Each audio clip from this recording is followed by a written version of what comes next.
And welcome back, everybody, to another edition of the Auburn Undercover podcast on the 24/7 Sports Network. Christian Clemente here, joined today by Jason Caldwell. Jason, been a little bit since we've done a recruiting podcast, but there's actually been some recruiting news to talk about.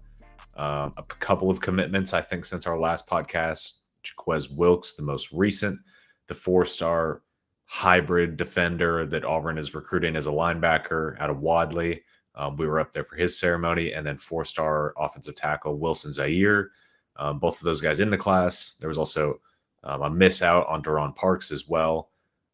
Jason, we'll start with the most recent commitment, Jaquz Wilks, a guy that we've talked about ad nauseum on this podcast. I mean, talked about him for a long time, have known about him for a long time. Local kid, about an hour away, does it all for a small football team. But this is a guy that's he's a very different player than Alvin Henderson. You know, Alvin came from 1A last year in Elba as well.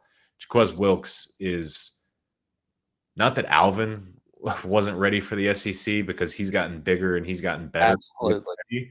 But Jaquz Wilks is a grown man. I mean, that is a grown man out there playing football.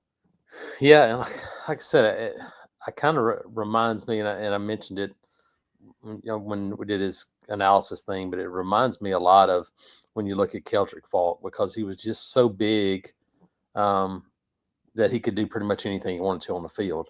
And Keldrick did those things. Now, 2A is a little different. He had a few bigger players and some guys to deal with. But in 1A, and Quez basically, I mean, he plays running back and ran for a ton of yards, scored a bunch of touchdowns. Plays more of an outside linebacker, rushed the passer some, but kind of gives him a little traditional linebacker feel at times too. So I think it's really good pickup for Auburn. And you think about, for him, the upside potential that you start talking about with a guy like this. And Christian, the thing we always wondered is, could he stay at linebacker? Could he be? I mean, I think about that linebacker position. And Auburn hasn't had guys. We've seen guys at Georgia and Alabama that are that big, playing inside linebacker and do that, but Auburn hadn't really had those types of guys playing that inside linebacker position. And can he be a Reggie Ragland type kind of guy where you think about bigger body guy? He's definitely athletic enough to do it. Can he play middle linebacker at 6'4", 245 and give you that type of guy? That'd be different if he did. But Christian, the thing is like, heck, could he be 265 in 2 years and be faster? And you may be going, hey, we need to put him on the edge and rush the passer. That's a possibility too. A lot of variables for a guy like this, for sure. Yeah, that's the thing. Look, at the end of the day, you're getting ranked as a top 100 player in the country, a guy who can play multiple spots in a good way. Sometimes it's, he could do this or this, but it's like, he's only decent at both of those spots. Look, Wilks has a spot on Auburn's defense in the future. Where that is still kind of a question. Again, Auburn's been recruiting him as a middle linebacker. That's where DJ Durkin likes him. Durkin clearly has a type that he likes in middle linebackers. He likes these bigger middle linebackers. I mean, even JJ Falk, we thought he would be more of an edge guy. Auburn recruited him as a middle linebacker. Elijah Melendez, pretty big in the middle there as well. And Jason, you mentioned his stats. I mean, he's been putting up absurd stats. He played on varsity as an 8th grader. Last year ran for over 2,500 yards and 37 touchdowns. And on defense, he had 117 tackles, 18 tackles for loss, and 2 interceptions. So look, that's a guy that he does not leave the field. He's very productive on both sides. And the other thing is, look, he's not going to be a college running back, but I love linebackers that also play running back. I love that translating kind of skill set.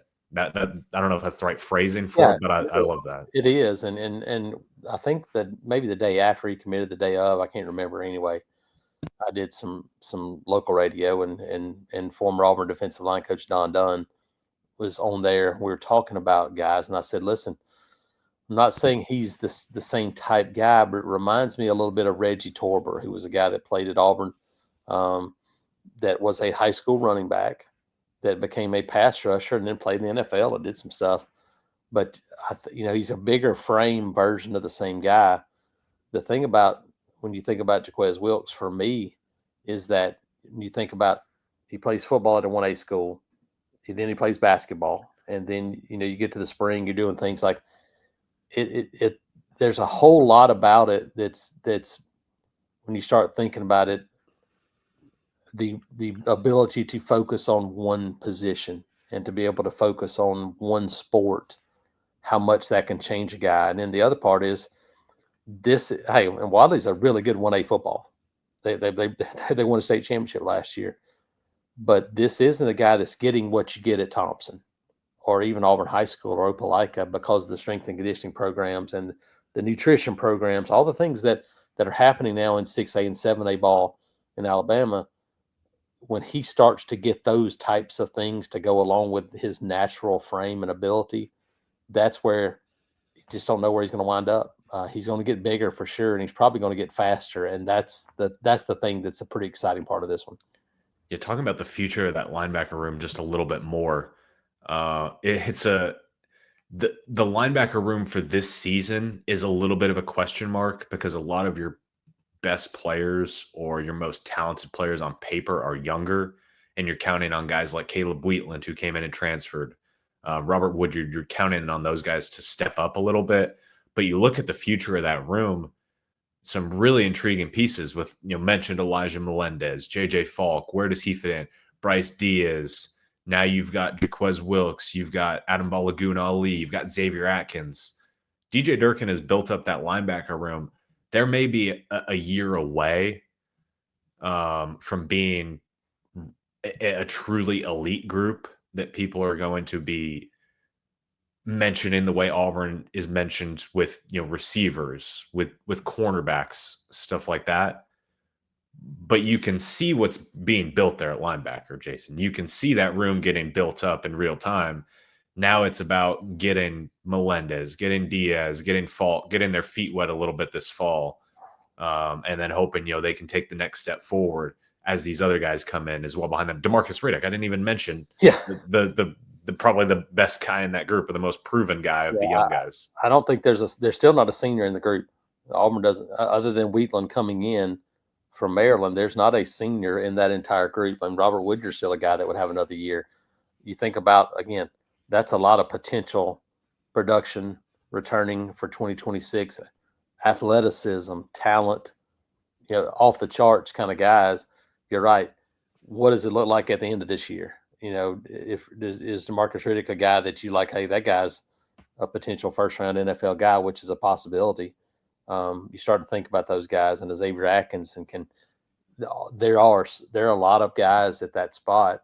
This adds another bigger body guy at linebacker. But man, all of a sudden you look at that room and you think about what it looks like here in the next 2 years, and it's pretty exciting.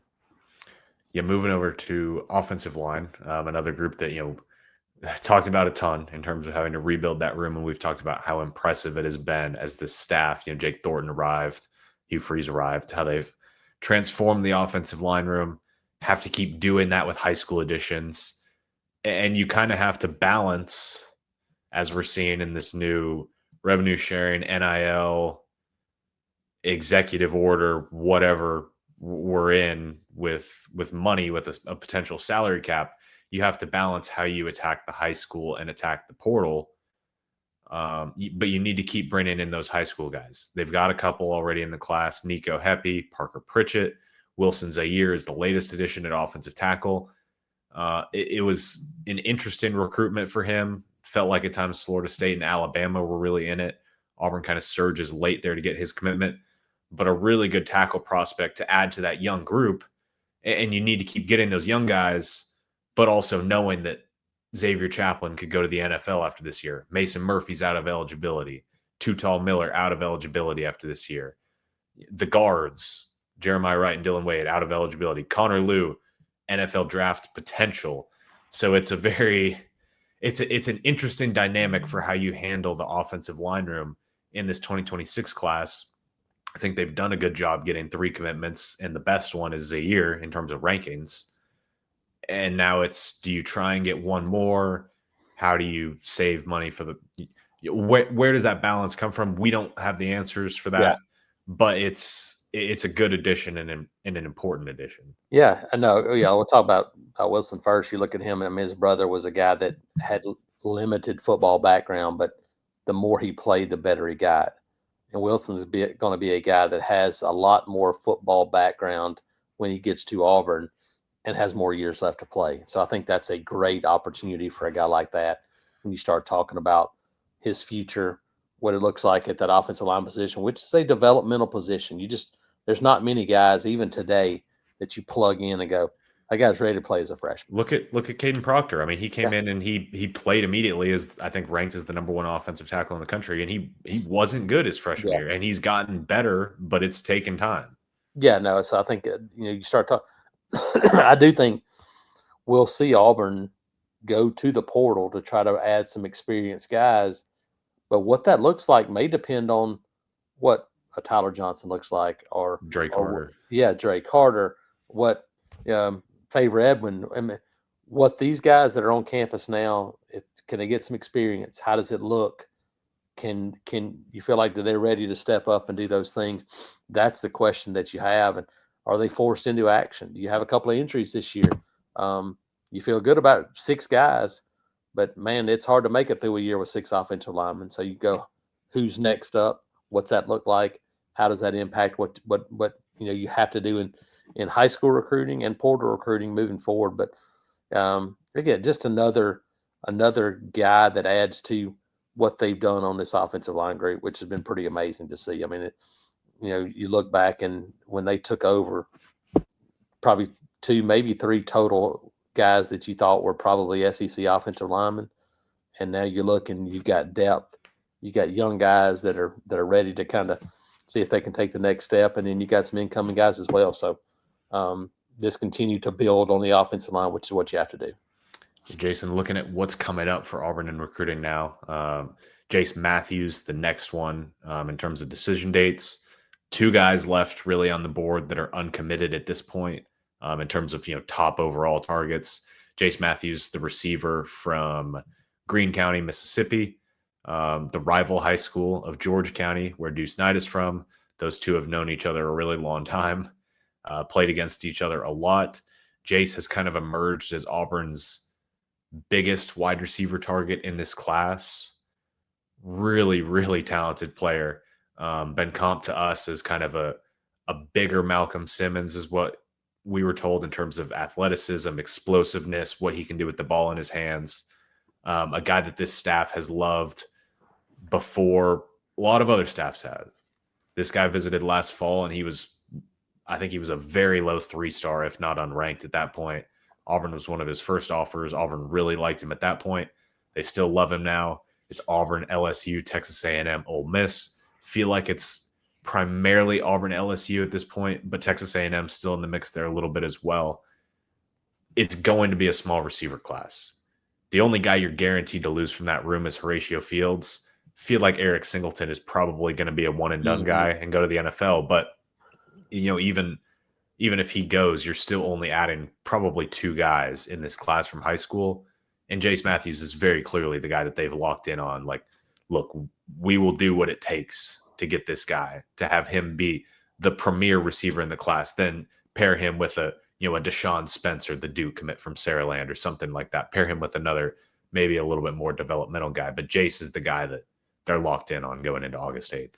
Yeah, and you mentioned it, like how you look at this wide receiver class may, again, that you won't really know until you get through this season and see how it works. Do you lose a couple more guys? Do Perry Thompson to step up and become a bigger guy, Sam Turner and Bryce Kane, and all of a sudden you go, man, we got 6 or 7 guys that we feel good about already. We don't need anybody else from a portal class. Then you can maybe sign another high school guy that says, okay, we got time now to develop another one of those guys for another year. That's the thing about it now. So much of what it may look like may depend and will depend on what this season looks like at certain positions, and wide receiver is one of those. Yeah. Other decision, the other guy that's out there on the board, Braylon Womack, the 5-star safety, also from Mississippi, from Hartfield Academy, ranked as the #1 safety in the country. He's down to Auburn, Texas A&M, Florida, Ohio State, We felt like this is Auburn, Ohio State for a good while now.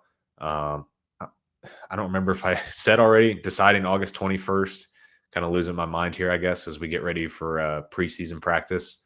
Probably not good to already be losing my mind before practice starts. But Jason, this is a guy who past couple of months, very slowly, it's felt like Auburn has built up some momentum. And now it feels like 3-ish weeks away. Auburn's maybe the team to beat, just barely. I don't think anything is finalized. I don't think anything is done there, but we feel like Auburn is in a good spot. And man, we've talked about these different positions. You inject Braylon Womack to that safety room that has Anquan Fagans, Eric Winters from last year. Before we get too deep into that, I mean, let's touch on his recruitment to start. Yeah. But talking about that safety room and what it could be, I mean, good grief. Yeah, it would be pretty special to think about and to go along with what you have in that defensive secondary. We talked about linebacker, all the young defensive linemen you signed last year, and you start thinking about, and that would be a potential lights out defense in 2026 and 27.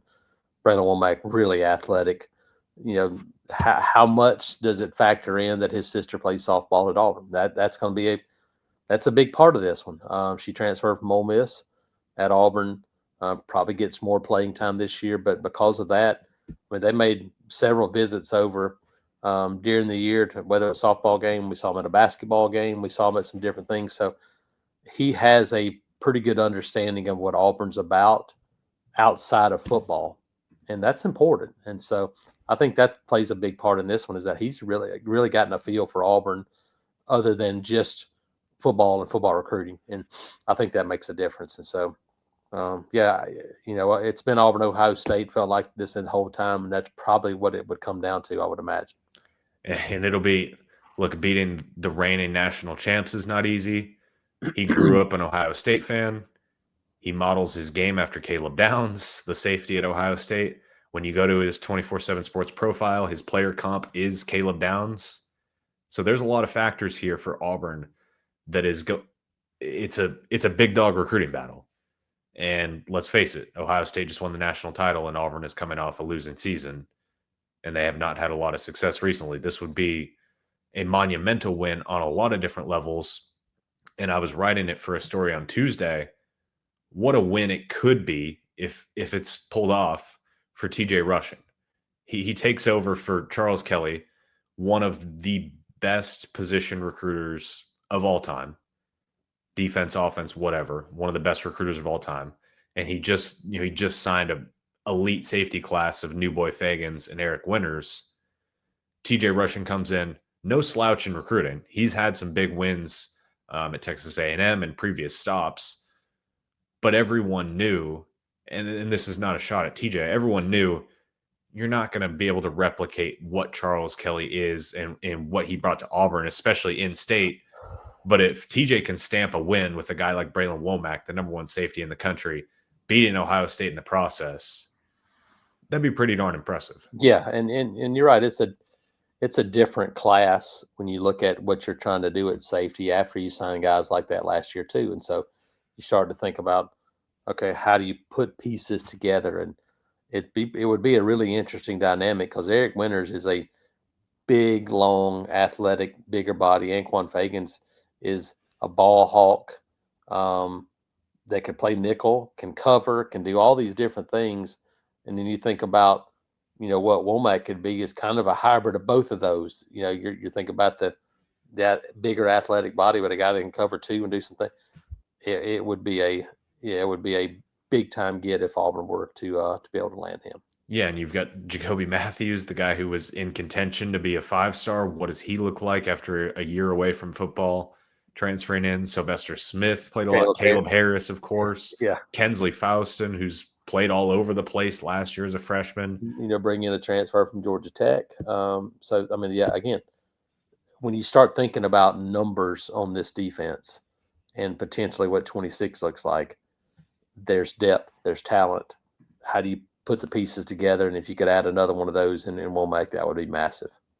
Jason, talking about, we'll touch on real quick, just, where we think this class could go going into the fall after those two guys commit. From that point on, it's guys that we don't know about at this point, guys that Auburn is evaluating and potentially gives a late offer to. And then, of course, flips. Going down the different position boards, quarterback, you're done. You've got Peyton Falzone. Running back, they're still kicking the tires on some guys like Carson Baker. His name has popped up more and more recently. The running back from Langston Hughes committed to Florida, but I'd be a little surprised if Auburn got another running back in this class personally. Damari Austin, the only guy that would be eligibility in this running back room, and you signed 2 freshmen last year. You'd have Jeremiah Cobb, Darrell Robinson, you'd have 4 guys already, and then bring in a 5th. Yeah, I would be a little surprised unless you were to lose a couple of guys. Yeah. Receiver, touched on that already. Feel like Auburn wants Jace Matthews, 1 more guy with him, maybe 2 more, depending on, potential attrition, a guy leaving that you don't expect or something like that. What if Derek Smith changes to safety or something like that? Just randomly throwing things out there. Tight end, do not feel like Auburn is done there. They've got Kentrell White, a name that was offered recently. Haven't touched on him on here. Caden KK Johnson, Texas A&M commit from over in Texas, but he is the son of former Auburn defensive lineman Spencer Johnson. Yep. And so that is of course a very strong connection for Auburn there. Talked with him. He hopes to officially visit, plans to this fall. Nothing quite set. The interesting thing there is Texas A&M just got a 3rd tight end commitment in its class from Evan Jacobson, the former Auburn target. So does that kind of look, A&M wants to keep Johnson, obviously, but does that push him out? Does that open up the door for Auburn a little bit to make a move there? Feel like there's a chance with him. Our Blair Angulo from the national team had a story about a tight end from California, Keone Brown, I believe is who it was, who plans to officially visit this fall as well. So tight end, still looking there. Touched on offensive line. I don't think they're done kicking the tires on some of these guys. I think a Dalton Toothman, a Deron Parks, those guys, I think they're going to keep recruiting them. I think the priority would probably be trying to get another tackle, if I had to guess. But that's a spot where maybe done with those 3, but try and probably get a 4th. Defensive line is completely open. Don't have anyone there yet. So there's obviously work to be done with the defensive line class this fall. Chris, you mentioned earlier about flip stuff, and I think that's a key. I think that's a key part of this one. We've seen this staff and how good they are at continuing to recruit. And again, there's so many things that still left to be decided and determined in how recruiting is going to work between now and December. How does that look? What's it look like? But I had a couple of people mention, well, hey, not really excited about this because, it's a long time till December. Well, that plays true the other way too. That means all the guys you've lost, then you don't need to be worried about losing those guys. If you're not excited about getting a guy, then you shouldn't be worried about losing a guy. So there's a lot of people that are still on the board. That's the thing about this one now. The board is what it is, and it looks like what it is right now. But it's a long time to December, and there's a lot of things that can happen. And if you go out and win football games, then you're going to be back in the mix with some folks that people have given up on, in my opinion. So I think that's going to be a big part of this one is how did September and October look, and what's it look like when November rolls around? I think that's could be a big part of things. Yeah, I mean we've touched on it on here a couple of times before. What happens if Auburn wins the Iron Bowl? That's 5 days before signing day now. Yeah, the rest of the season will impact that. But if you win that Iron Bowl, and that's 9 games, then it could have a massive impact. Even if that's your 8th win. Yeah, whatever it is. I mean, that could be a big difference. And yeah, so like I said, a long time to December for sure. Yeah, so we'll keep things rolling over at auburnundercover.com in terms of recruiting coverage throughout the season. Probably shift a little bit more focus. Obviously, we'll continue to have recruiting coverage, but focus will begin on preseason camp beginning on Wednesday. This podcast is getting posted on Tuesday. Players report on Tuesday. I know there was some confusion on what day camp actually starts. Players report on Tuesday. Practice begins on Wednesday. We'll hear from Hugh Freeze before practice. We'll be out at practice. We'll talk with players after practice. We'll have videos. We'll have pictures. We'll have stories. We'll have all kinds of stuff. All of that over at auburnundercover.com. Jason, unless I'm missing anything, I think we're pretty well wrapped up for today's show. Yeah, I think we're good. Again, you're right. It's kind of camp time now as you get ready for practice to start on Wednesday. And so we'll have videos, photos, all those things as we get to talk about actual football for the first time in quite a while. And I'm looking forward to it.